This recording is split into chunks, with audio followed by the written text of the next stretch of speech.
Pasta 1. Meu melhor amigo vai comprar um vestido de noiva. Meu pesadelo começou assim.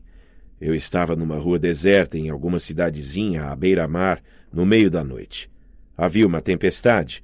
O vento e a chuva açoitavam as palmeiras ao longo da calçada. Edifícios de estuque cor-de-rosa e amarelo se enfileiravam na rua, as janelas fechadas com tábuas. A um quarteirão dali, depois de uma carreira de hibiscos, o mar estava revolto. Flórida, pensei. Embora não tivesse certeza de como sabia isso. Eu nunca estivera na Flórida. Então ouvi cascos chapinhando no calçamento. Virei e vi meu amigo Groover correndo para salvar sua vida. Sim, eu disse cascos. Groover é um sátiro. Da cintura para cima parece um adolescente comum e desengonçado, com uma barbicha igual à penugem de pêssego e um problema sério de acne. Ele caminha mancando de um jeito estranho, mas a não ser que você por acaso o pegue sem calça, coisa que não recomendo, jamais saberá que existe algo de não humano nele. Jeans folgados e pés falsos disfarçam o fato de que ele tem cascos e um traseiro peludo. Groover foi meu melhor amigo na 6ª série. Junto com uma menina chamada Annabeth, tinha me acompanhado naquela aventura para salvar o mundo, mas eu não o via desde o último mês de julho, quando ele partira sozinho em uma perigosa missão, uma missão da qual nenhum sátiro jamais voltara. De qualquer modo, em meu sonho, Groover corria, segurando seus sapatos humanos nas mãos, como costuma fazer quando precisa se mover depressa. Passou batendo os cascos pelas pequenas lojas de souvenir e de aluguel de pranchas de surf. O vento dobrava as palmeiras quase até o chão. Groover estava aterrorizado com algo que vinha atrás dele. Devia ter acabado de vir da praia. A areia molhada se prendia em torrões ao seu pelo. Tinha escapado de algum lugar. Estava tentando fugir de alguma coisa. Um rugido de fazer os ossos tremerem atravessou a tempestade. Atrás de Groover, do outro lado do quarteirão, surgiu uma figura sombria. Ela derrubou um poste de iluminação com um golpe violento. A lâmpada explodiu em 1 milhão de fagulhas. Groover cambaleou, choramingando de medo. Murmurou para si mesmo. Preciso escapar. Preciso avisá-los. Não pude ver o que o perseguia, mas ouvi a coisa resmungando e praguejando. O chão estremeceu quando ela se aproximou. Groover se lançou em uma esquina e vacilou. Tinha entrado em um pátio sem saída cheio de lojas. Não havia tempo para voltar. A porta mais próxima fora arrombada pela tempestade. A placa acima da vitrine escura dizia Boutique Nupcial de Santo Agostinho. Groover disparou para dentro. Mergulhou atrás de uma arara cheia de vestidos de noiva. A sombra do monstro passou na frente da loja. Pude sentir o cheiro da coisa. Uma combinação nauseante de lã de carneiro molhada, carne podre e aquele esquisitíssimo odor corporal azedo que só os monstros têm, como o de um gambá que comesse apenas comida mexicana. Groover tremia atrás dos vestidos de noiva. A sombra do monstro seguiu em frente. Silêncio, a não ser pela chuva. Groover respirou fundo. Talvez a coisa tivesse ido embora. Então houve um clarão de relâmpago. Toda a fachada da loja explodiu e uma voz monstruosa berrou. Mel!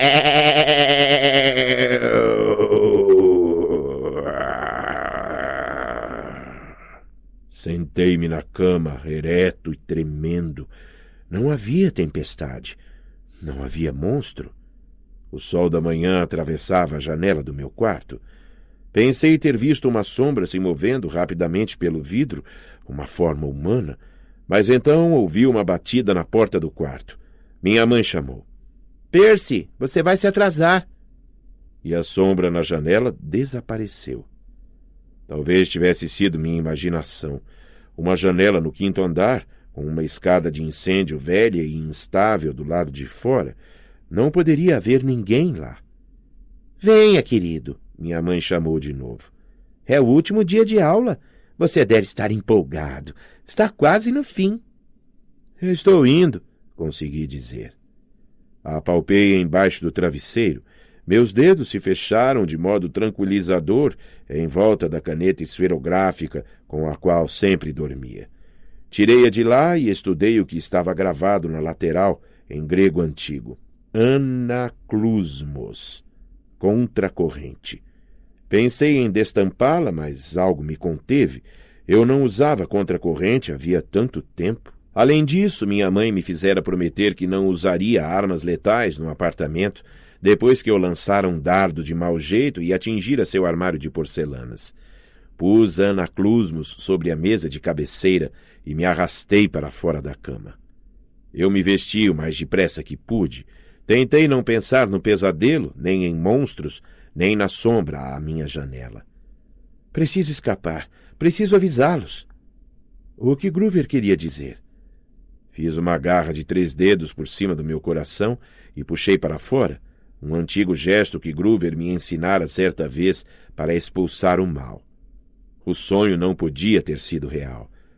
Último dia de aula. Minha mãe estava certa. Eu devia estar empolgado. Pela primeira vez na minha vida, eu praticamente terminara um ano sem ser expulso. Nenhum acidente esquisito, nenhuma briga em sala de aula. Nenhum professor se transformando em monstro e tentando me matar com comida de cantina envenenada ou o dever de casa que explodia. No dia seguinte, eu estaria a caminho do meu lugar favorito em todo o mundo, o acampamento meio-sangue. Só faltava um dia. Certamente, nem eu conseguiria estragar tudo. Como de costume, eu não tinha ideia de como estava errado. Minha mãe fez waffles azuis com ovos azuis para o café da manhã. Isso faz dela uma pessoa engraçada.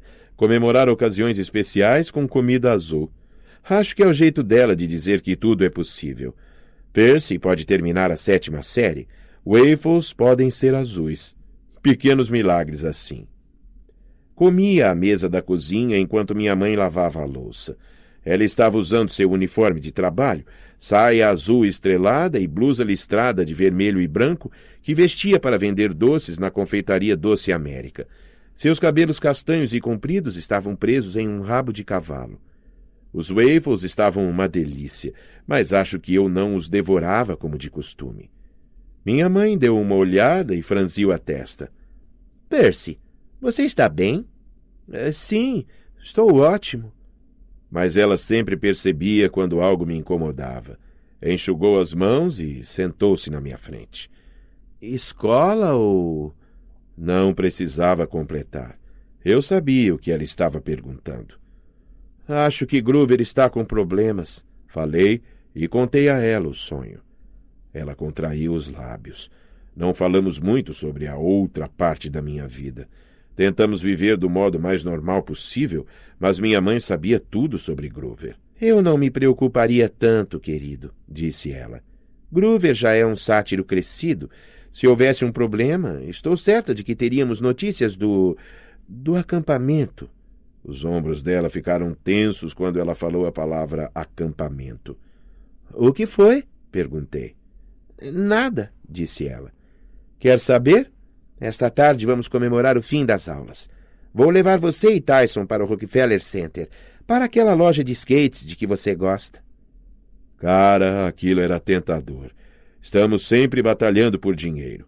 Entre as aulas da minha mãe à noite e a mensalidade da minha escola particular, nunca podíamos nos permitir coisas especiais como comprar um skate. Mas algo na voz dela me incomodou. — Espere aí, falei. Pensei que hoje à noite fôssemos arrumar minhas coisas para o acampamento. Ela torceu o pano de prato. — Ah, querido, quanto a isso, recebi uma mensagem de Kieron na noite passada. Meu coração ficou apertado. Kieron era o diretor de atividades do acampamento Meio-Sangue. Ele não faria contato a não ser que algo sério estivesse acontecendo. — O que ele disse? — Ele acha que poderia não ser seguro você ir para o campo agora. Talvez tenhamos de adiar. — Adiar? Mamãe, como poderia não ser seguro? Eu sou um meio-sangue. É, tipo, o único lugar seguro para mim neste mundo. Costuma ser, querido, mas com os problemas que eles estão enfrentando... Que problemas? Percy, sinto muito, muito mesmo. Esperava falar com você sobre isto esta tarde. Eu não posso explicar tudo agora. Não sei nem se Kiron pode explicar. Tudo aconteceu muito de repente. Minha cabeça estava girando. Como eu poderia não ir para o acampamento? Queria fazer 1 milhão de perguntas, mas justamente nesse momento o relógio da cozinha bateu 30 Minha mãe pareceu quase aliviada. 7:30, querido. Você precisa ir. Tyson estará esperando. Mas, Percy, vamos conversar hoje à tarde. Vá para a escola. Aquilo era a última coisa que eu queria fazer, mas minha mãe estava com aquela expressão frágil nos olhos, uma espécie de aviso, como se ela fosse chorar se eu a pressionasse demais. Além disso, ela estava certa quanto ao meu amigo Tyson. Precisava encontrá-lo na estação do metrô a tempo, ou ele ficaria zangado. Ele tinha medo de viajar embaixo da terra sozinho. Juntei minhas coisas, mas parei na porta. Mamãe, esse problema no acampamento tem... poderia ter alguma coisa a ver com o meu sonho com Groover? Ela não me olhou nos olhos. Vamos conversar hoje à tarde, querido. Eu vou explicar o que puder. Eu me despedi dela, relutante. Corri escada abaixo para pegar o trem número 2. Eu não sabia, então, mas minha mãe e eu nunca teríamos nossa conversa à tarde. Na verdade, eu não voltaria a ver nossa casa por um longo, longo tempo. Quando saí, dei uma olhada para o edifício marrom do outro lado da rua. Só por um segundo vi uma forma escura à luz da manhã, uma silhueta humana contra a parede de tijolos, uma sombra que não pertencia a ninguém. Então ela tremulou e desapareceu. Pasta 2. 2. Meu jogo de queimado com canibais. Meu dia começou normal, ou tão normal quanto pode ser no colégio Merriweather. Veja bem, é um colégio experimental no centro de Manhattan, o que significa que nos sentamos em puffs em vez de carteiras e não recebemos notas, e os professores usam jeans e camisetas de shows de rock no trabalho. Por mim, tudo bem. Tenho transtorno do déficit de atenção e sou disléxico, como a maioria dos meios-sangues. Portanto, nunca fui lá muito bem nas escolas comuns, mesmo antes de eles me expulsarem. A única coisa ruim em relação ao Merriweather era que os professores sempre viam as coisas pelo lado mais promissor. A garotada nem sempre era, promissora. Por exemplo, minha primeira aula daquele dia, em inglês. Todos os alunos do secundário leram aquele livro chamado O Senhor das Moscas, em que um monte de garotos é abandonado em uma ilha e fica pirado. Então, no exame final, nossos professores nos mandaram passar 1 hora sem supervisão de adultos no pátio para verem o que aconteceria. O que se deu foi uma guerra generalizada de cuecão entre os alunos da 7ª e 8ª séries, 2 guerras de cascalhos e uma partida de basquete sem marcação de faltas. O valentão da escola, Matt Sloan, liderou a maior parte dessas atividades. Sloan não era grande nem forte, mas agia como se fosse. Tinha olhos de pitbull e um cabelo preto desgrenhado, e sempre vestia roupas caras, mas amarfanhadas, como se quisesse que todo mundo visse como ele se lixava para o dinheiro da família. Tinha um dente da frente lascado, de uma vez em que pegara o Porsche do pai para dar umas voltas e batera numa placa de "devagar, crianças brincando". De qualquer jeito, Sloan estava dando cuecão em todo mundo, até que cometeu o erro de tentar puxar a cueca do meu amigo Tyson. Tyson era o único garoto sem teto no colégio Merriweather. Até onde minha mãe e eu conseguimos descobrir, ele havia sido abandonado pelos pais quando era muito pequeno, provavelmente por ser tão diferente. Tinha 1,90 m de altura e o físico do abominável Homem das Neves, mas chorava muito e tinha medo de praticamente tudo, inclusive do próprio reflexo. Seu rosto era meio disforme e abrutalhado. Não sei dizer de que cor eram seus olhos, porque nunca consegui ver além de seus dentes tortos. Sua voz era profunda, mas ele falava de um jeito engraçado, como um menino muito mais jovem. Acho que por nunca ter ido a uma escola antes de Merriweather. Usava jeans esfarrapados, tênis imundos tamanho 52 e uma camisa de flanela xadrez esburacada. Tinha o cheiro dos becos de Nova York, porque era lá que vivia, em uma caixa de geladeira de papelão, perto da Rua 72. O Colégio Merriweather o adotara em virtude de um projeto de serviço comunitário para que todos os alunos pudessem se sentir bem consigo mesmos. Infelizmente, a maioria deles não suportava Tyson. Depois de descobrirem que, apesar de sua incrível força e da aparência assustadora, ele era grande e bobo, sentiam prazer em atormentá-lo.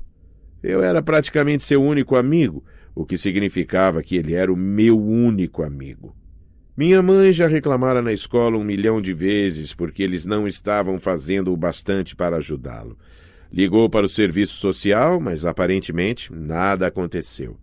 Os assistentes sociais alegaram que Tyson não existia.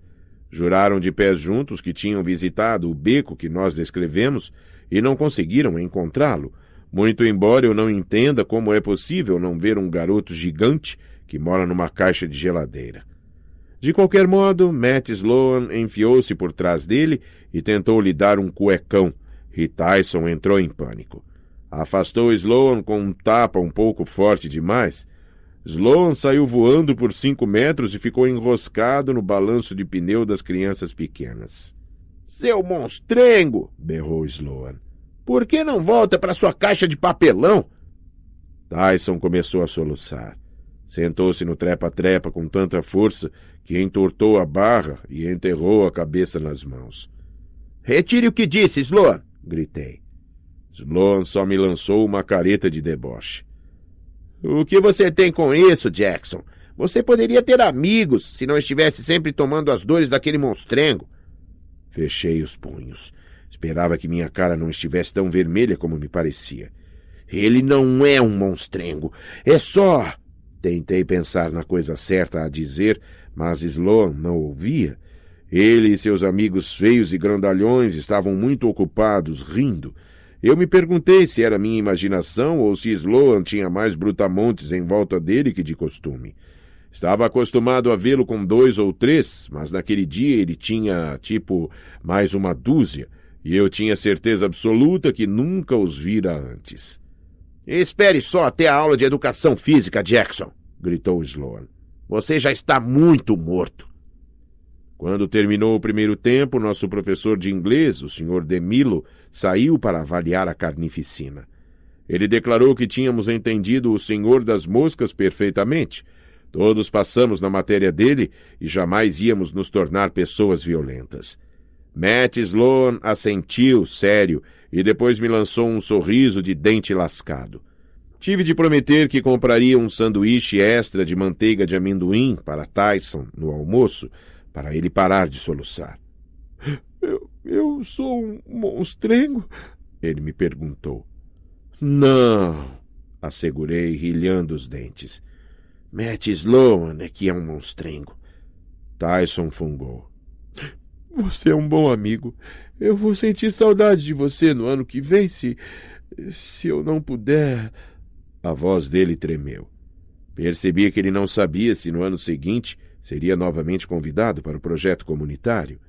Imaginei se o diretor ao menos teria se dado ao trabalho de conversar com ele sobre isso. — Ah, não se preocupe, grandão, consegui dizer. Vai dar tudo certo. Tyson me lançou um olhar tão agradecido que me senti um grande mentiroso.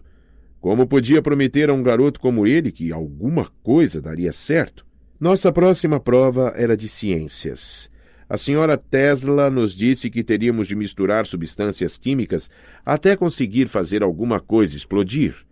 Tyson era meu parceiro de laboratório. As mãos dele eram grandes demais para os pequeninos frascos que devíamos usar. Ele derrubou sem querer uma bandeja de substâncias do balcão e criou um cogumelo de fumaça alaranjada na lata de lixo. Depois que a senhora Tesla evacuou o laboratório e convocou o esquadrão de remoção de resíduos perigosos, elogiou Tyson e eu por sermos químicos natos.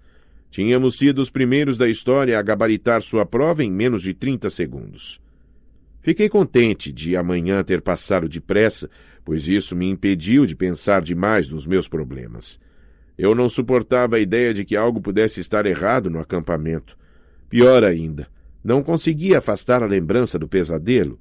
Tinha a terrível sensação de que Groover estava em perigo.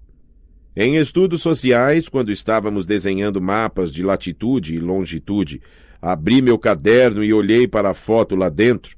Minha amiga Annabeth de férias em Washington. Ela de jeans e uma jaqueta índigo por cima da camiseta cor de laranja do acampamento meio-sangue. O cabelo loiro estava preso para trás, com uma bandana.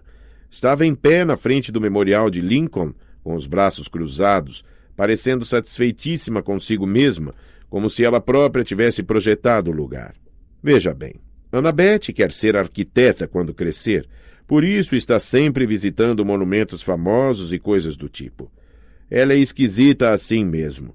Tinha me mandado a foto por e-mail nas férias da primavera e de vez em quando eu olhava só para me lembrar de que ela era real e de que o acampamento meio-sangue não tinha sido coisa da minha imaginação. Quis que Annabeth estivesse ali. Ela saberia interpretar meu sonho. Nunca admiti isso para ela, mas era mais esperta do que eu, mesmo que às vezes fosse meio irritante. Eu já ia fechar meu caderno quando Matt Sloan esticou a mão e arrancou a foto da espiral. "Ei!" protestei. Sloan conferiu a foto e seus olhos se arregalaram. "Ah, não, Jackson. Quem é essa? Ela não é a sua... Devolva!" Senti as orelhas ficando quentes. Sloan passou a foto para seus colegas feiosos, que deram risadinhas e começaram a rasgá-la para fazer bolinhas de cuspe. Eram alunos novos que deviam estar de visita, porque todos usavam aquelas etiquetas idiotas de "Oi, meu nome é", entregues na recepção. Também deviam ter um senso de humor meio esquisito, porque todas elas estavam preenchidas com nomes estranhos, como Chupa Tutano, Come Crânios e Zé Mané. Não existem seres humanos com nomes assim. "Esses caras vão se mudar para cá no ano que vem", alardeou Sloan, como se aquilo devesse me assustar. "Aposto que eles podem pagar a escola, ao contrário do seu amigo retardado." "Ele não é retardado." Tive de me conter muito, muito mesmo, para não dar um murro na cara de Sloan. "Você é um perdedor, Jackson. Ainda bem que eu vou livrar você do seu sofrimento no próximo período." Os grandalhões cupinchas dele mascaram minha foto. Queria transformá-los em pó, mas estava sob ordens estritas de Kiron de nunca descontar minha raiva em mortais comuns, não importava quanto eles fossem detestáveis. Tinha de deixar para brigar com os monstros. Ainda assim, parte de mim pensou que se Sloan ao menos soubesse quem eu era realmente... A campainha tocou. Quando Tyson e eu estávamos saindo da classe, uma voz de menina sussurrou. "Percy!" Corri os olhos pela área dos vestiários, mas ninguém estava prestando nenhuma atenção a mim. Como se alguma menina em Merriweather fosse um dia chamar meu nome. Antes que eu tivesse tempo de avaliar se estava ou não imaginando coisas, uma multidão de garotos disparou para o ginásio, arrastando-me com ela. Era a hora da educação física. O treinador nos prometera um jogo de queimado vale tudo, e Matt Sloan prometera me matar. O uniforme de ginástica de Merriweather é short azul celeste e camiseta desbotada. Felizmente, a maior parte das nossas atividades atléticas era interna. Assim, não tínhamos de correr pelo bairro de Tribeca, parecendo um bando de crianças hippies em treinamento. Troquei de roupa o mais depressa que pude no vestiário, pois não queria ter de lidar com Sloan. Estava quase saindo quando Tyson chamou. "Percy?" Ele ainda não tinha se trocado. Estava postado junto à porta da sala de musculação, segurando as roupas de ginástica. "Será que você... Ah, sim!" Tentei não parecer aborrecido com aquilo. "Sim, claro, cara." Tyson esquivou-se para dentro da sala. Fiquei de guarda do lado de fora da porta enquanto ele se trocava. Eu me sentia meio constrangido fazendo aquilo, mas ele me pedia quase todos os dias. Acho que é porque ele é todo peludo e tem umas cicatrizes esquisitas nas costas, sobre as quais eu nunca tive coragem de perguntar. De qualquer modo, aprendi pelo método mais difícil que se as pessoas mexessem com Tyson enquanto estivesse se vestindo, ele ficava perturbado e começava a arrancar as portas dos armários. Quando entramos no ginásio, o treinador Nunley estava sentado à sua mesinha, lendo a Sports Illustrated. Nunley tinha cerca de 1 milhão de anos de idade, usava óculos bifocais e não tinha dentes, e tinha um topete grisalho encebado. Lembrava o oráculo do acampamento meio-sangue, que era uma múmia encarquilhada, só que o treinador Nunley se movia muito menos e nunca soltava nuvens de fumaça verde. Bem, ao menos não que eu tivesse observado.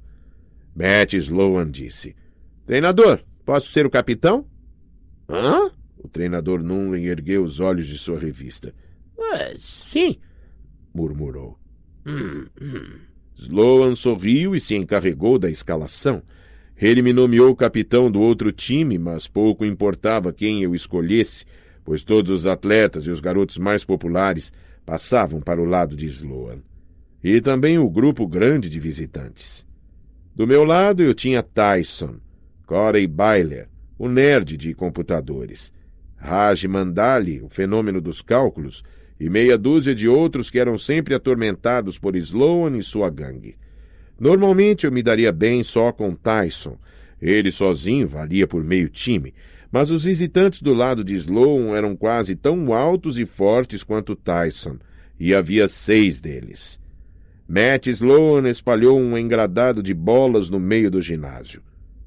"Com medo", murmurou Tyson. "Cheiro gozado?" Olhei para ele. "O que tem cheiro gozado?" Não achei que ele estivesse falando de si mesmo. "Eles?" Tyson apontou para os novos amigos de Sloan. "Eles têm um cheiro gozado?" Os visitantes estavam estalando os dedos e olhando para nós como se fosse a hora do massacre. Não pude deixar de me perguntar de onde eles vinham. De algum lugar onde alimentavam as crianças com carne crua e batiam nelas com paus. Sloan soprou o apito do treinador e o jogo começou. O time de Sloan correu para a linha de centro. Do meu lado, Raj Mandali gritou alguma coisa em urdu, provavelmente "preciso de um pinico", e correu para a saída. Corey Byler tentou engatinhar para trás da forração da parede e se esconder. O restante do time fez o melhor que pôde para se encolher de medo e não ficar parecendo alvo. "Tyson", disse eu, "vamos..." Uma bola me atingiu violentamente na barriga. Caí sentado no meio do piso do ginásio. O outro time explodiu em gargalhadas. Minha visão ficou turva. Era como se tivesse acabado de receber uma manobra de Heimlich de um gorila. Não pude acreditar que alguém fosse capaz de lançar uma bola com aquela força. Tyson gritou: "Percy, abaixe-se!"